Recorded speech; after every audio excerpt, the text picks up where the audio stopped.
Because remember we said it involves love. So if there is no love, then where's the relation? Remember you must have something in common. So what is keeping you together? What? And I know mostly it be the love, even if it's a little ounce, as we would say. That is what keeps you together. So if there's no jealousy, which means that we move with the love concept. Right. So what relationship? Right. So definitely, both of you guys are saying that there should be some amount of jealousy in a relationship. But could there be too much jealousy? And if there's too much jealousy, what can that really lead to? Because you're saying jealousy, you need some jealousy at least to show that, you know, the relationship is protected and there's nobody looking outside. But what if there's too much jealousy in a relationship? What do you think about that? Chaos. Chaos. Too much jealousy is really, really dangerous, because then people try, when you get too possessive of an individual, you tend to go out and do crazy things, I would call it. That's how I would say it. You do crazy things, because persons that are jealous, they would be aggressive. They have this sense of fear that, oh, I'm going to lose this person, and they don't want to lose this particular individual, so they would go all out. They would do any and everything, and that's when things get scary. So it can lead to something really dangerous. Yeah. Right? Even murder in some cases.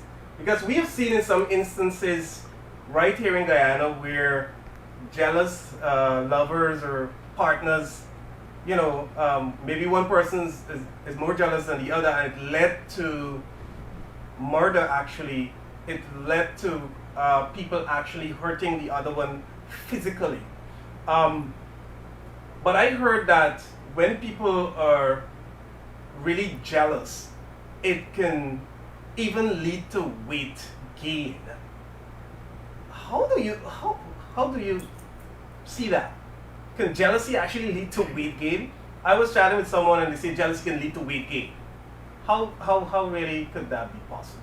Any thoughts? Possible because of the stress. Right. You know, some people stress eat and some people don't. So to gain the weight, they would just eat. They would lock themselves up. They would eat, feel locked out from the world, and they would just eat everything that passes.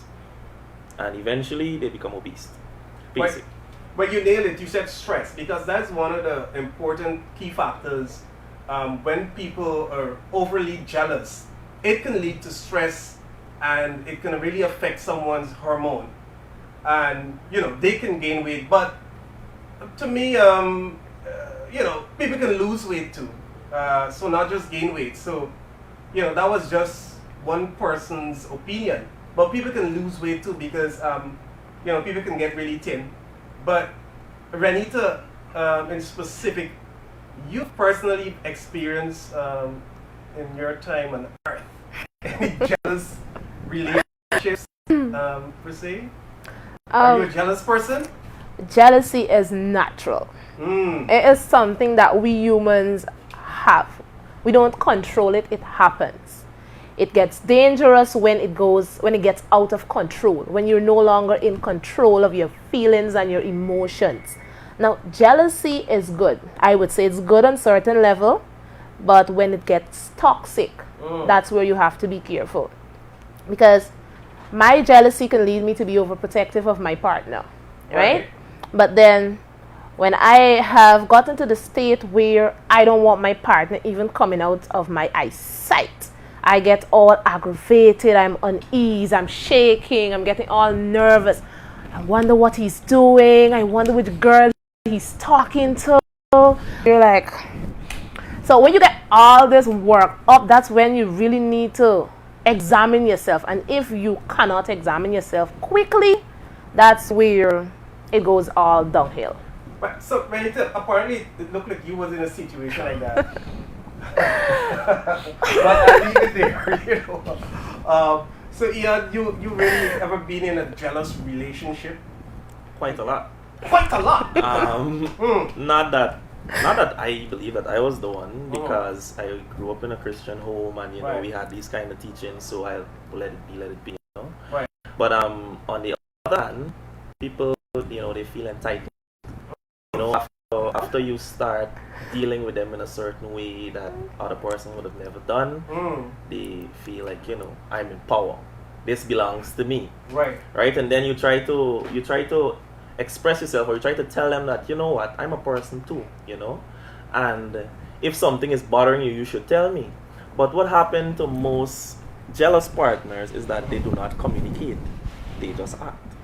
And that is where the problem comes. So therefore, jealousy is an unnecessary stress and strain to a relationship. Most likely. So there are certain things we can do though to, should I say, prevent or avoid the excessive jealous kind of behavior and feeling. And it got to do with trust, basically. Mm-hmm. So we know that trust is really the bedrock of relationships.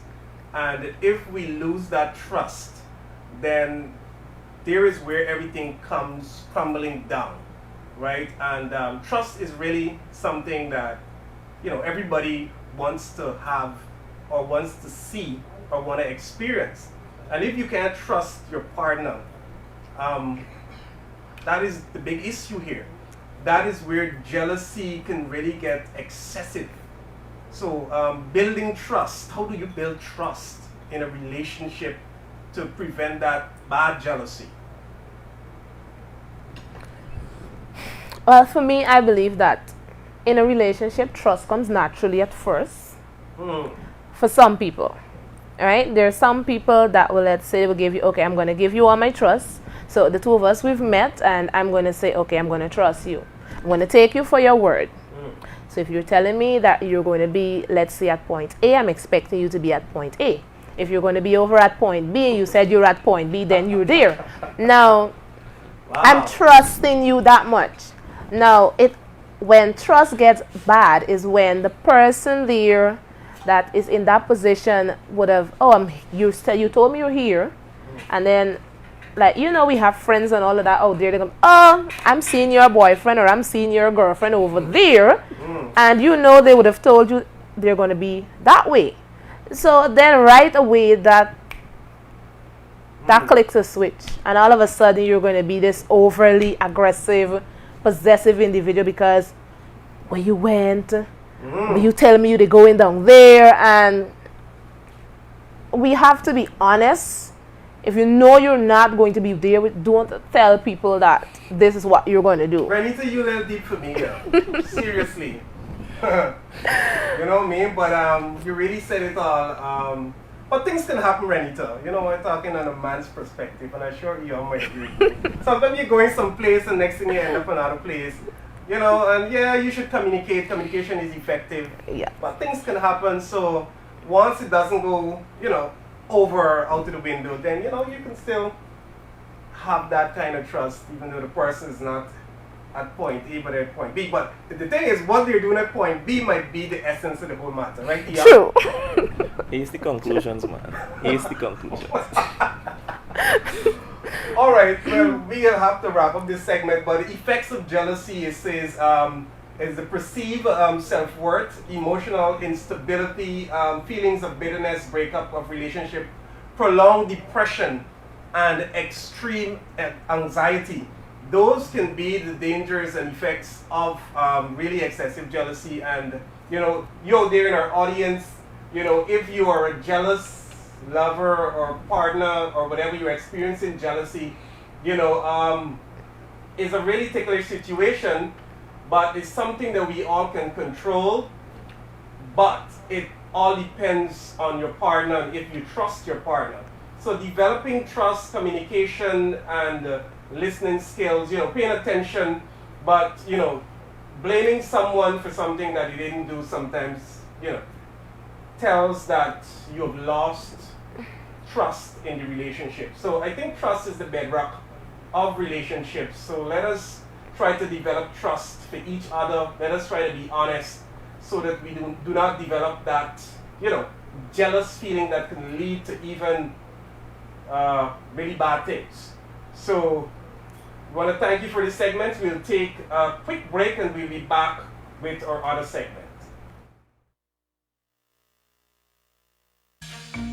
For as long as you can remember, Passad's Funeral Home has been there for you, providing a full-service package that takes care of your dearly departed from pickup to delivery to the place of burial. This full-service package also includes storage and preparation of the body for viewing and burial. Passad's Funeral Home has tailored its packages to cover every financial reality. The economy package starts from $40,000 up to $130,000. Our deluxe package offers you these caskets from $190,000. Transportation of your loved ones is facilitated in our fully functional hearses at no extra charge. Passad's Funeral Home, 7 Charlotte Street, New Amsterdam, Berbice. Telephone 333-3688 or 624-1087.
Organic, no GMO, just natural. Wardy's organic flour is available countrywide and is packaged according to your likings. Cornmeal, plantain flour, Edo flour, and chickpeas chana flour, sweet potato and rice flour, available at unbeatable prices. Call Wardy's today and make your order for only $1.40 a pack. Call today and don't delay.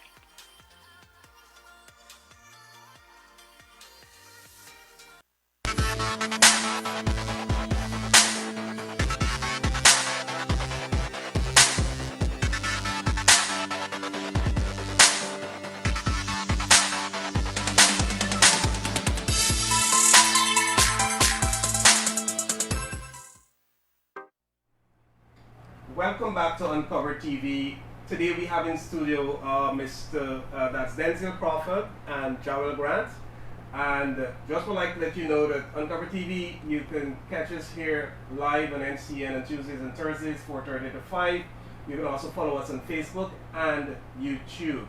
Alright? And if you want to place an advertisement, you can also make contact with me. But today we're talking to these two gentlemen here from Comforting Hearts. Correct. Comforting Hearts. Welcome you guys to the show. So tell us a little bit about the history of Comforting Hearts and its purpose. All right, thank you for having us. Comforting Hearts was started actually in 1999. We started getting funding from 1999. However, the organization started in 98. It was 16 counselors who were trained as counselors. 16 individuals from New Amsterdam that was trained as counselors, and they decided rather than to have their skills that they just acquired go to waste, they came together and formed an organization. It was pretty much a youth group back then, and the primary focus then was just to highlight HIV/AIDS in the community and have young people off the streets doing something meaningful. That was in the late 90s, but then obviously for the people who know Comforting Hearts today, we would have evolved tremendously. Right. So is there a strategic goal in mind for this NGO going forward? Yeah, as a matter of fact, our primary goal is to see a reduction or eradication to HIV in our community, and then we went a little further so as to bring down the prevalence of gender-based violence in regions 5 and 6, because those are our primary regions in which we work. Right. So you have an office in Region 5 too, or just one? No. No. Just the one in New Amsterdam? Correct. But we have networking partners Right. that we link with. Well, I know Comforting Hearts back in the days was very vibrant. But for a number of years now, it's been a little quiet. True. What's happening? You guys still do the same things you used to do? Good question. Before Gerald actually chimes in a little bit, who knew Compton Arts back then? The days when we had a whole lot of street theaters, you see us in the corners, you see us on the sports field, interact with a lot of young people, always on the television and so forth. The focus then, would have shifted a great lot. So then it was more of awareness and reaching with a lot of young people. But now we are more working strategically with people who are living with HIV. So it would be difficult, it would be unethical for us to walk around with the cameras. Correct. If we go in and talk to people with HIV, for example. We wouldn't publish stuff like that. You wouldn't find us going to a home where children are orphaned because of HIV, walking with a camera. So people would have not been seeing us as often or as open as they used to be seeing us because of this whole thing called confidentiality. Correct. Our primary focus now is more towards working with people living with HIV and those who are orphaned as a result of HIV. And in addition to that, those who are, we may use the word victim loosely sometimes, or survivors of gender-based violence. And then we work primarily with people who are of the same-sex relationship, members of the gender, lesbian, gays, by LGBTQ community. So because of the issues surrounding confidentiality and so forth, Compton Arts is not as in the open or in the public as it used to be. But what I can tell you, because I would have been around for a long time, the work we are doing now, believe it or not, is much more than the work we used to be doing then. It's more impacting. However, the work we used to do then, it was impacting in that we had to get recognition. Now a whole lot of people know of Compton Arts. It's more of a community name. It's because of the hard work that we did then. But the work we do now, it's, for want of a better word, it's much more serious, so to speak. So, I know you guys have strengths and such like, and specialities. What are those strengths and specialities of this NGO? Well, if I could just chime in quickly. To address that specifically, Compton Arts, one of our main strengths, or one of the strengths on which we rely heavily on, is our ability to incorporate our knowledge based on the methods we've used, as well as having staff that are part of the community in which we're targeting. So for instance, if we have persons who would possess master's certificate as well as degree certificate, who from an academic standpoint could lead us in the right direction. At the same point in time, we also have individuals on staff who are part of certain key groups or KP groups in which we're focusing.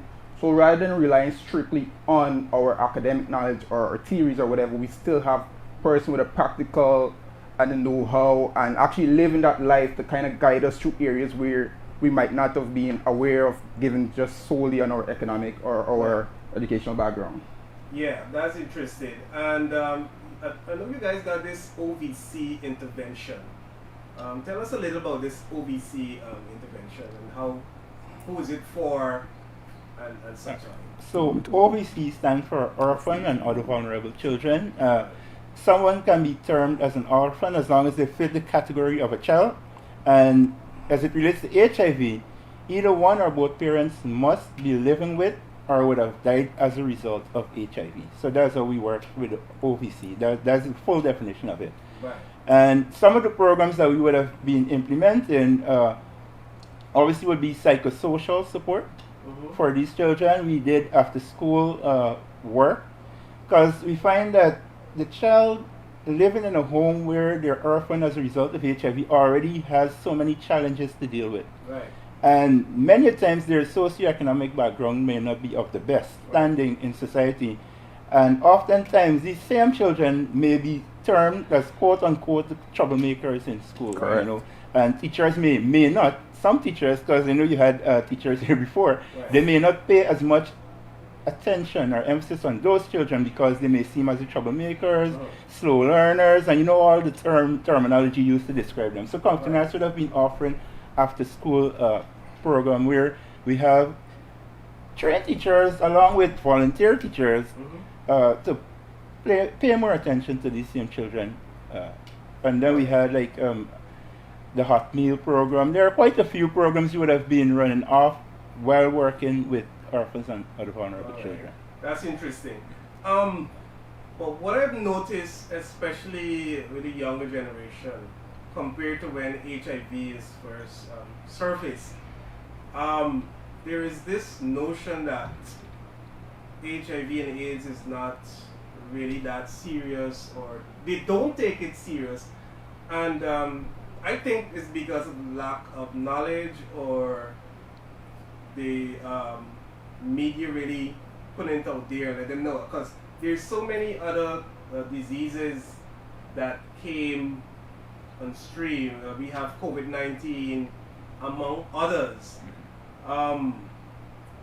What have you guys been doing to really sensitize the public and to keep it fresh in your minds that HIV and AIDS is still serious, it's still a disease that they should take serious, and it still is spreading in Berbice and elsewhere, because I'm not sure of the statistics, but I'm pretty sure it still is spreading. They still have people and all of that. So what you guys are doing, or what can you do to really sensitize the younger generation of the seriousness of this disease, which is still here with us? Yeah, before Denzel directly answer that question, I believe one of the reasons why young people don't take it as seriously is simply because the treatment that is available right now.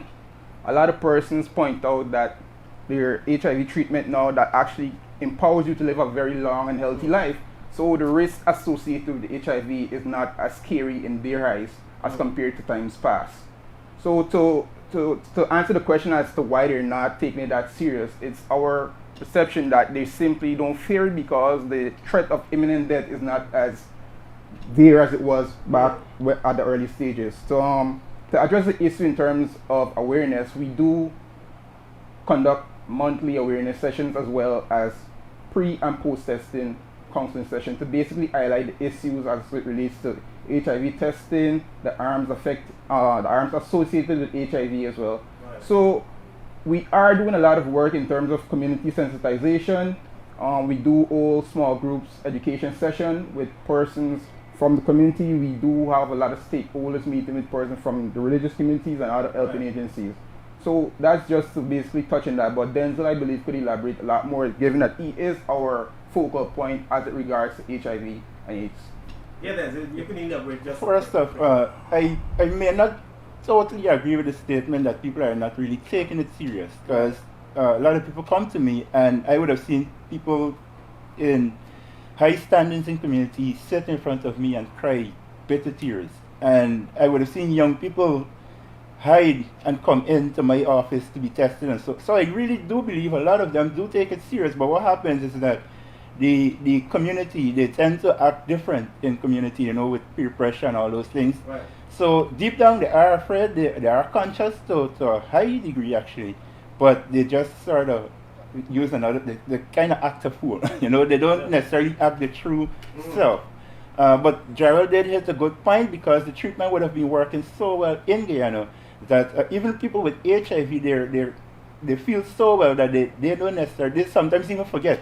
As dreaded as this thing is, they tend to forget sometimes, shoot, I have to take treatment because I'm feeling so good. I'm doing, and I normally tell people there's nothing really that HIV stops you from doing, because you still can achieve so much in life, even more than someone who does not have HIV. That's an important point. So, people out there, I just want to let you know that HIV is still real.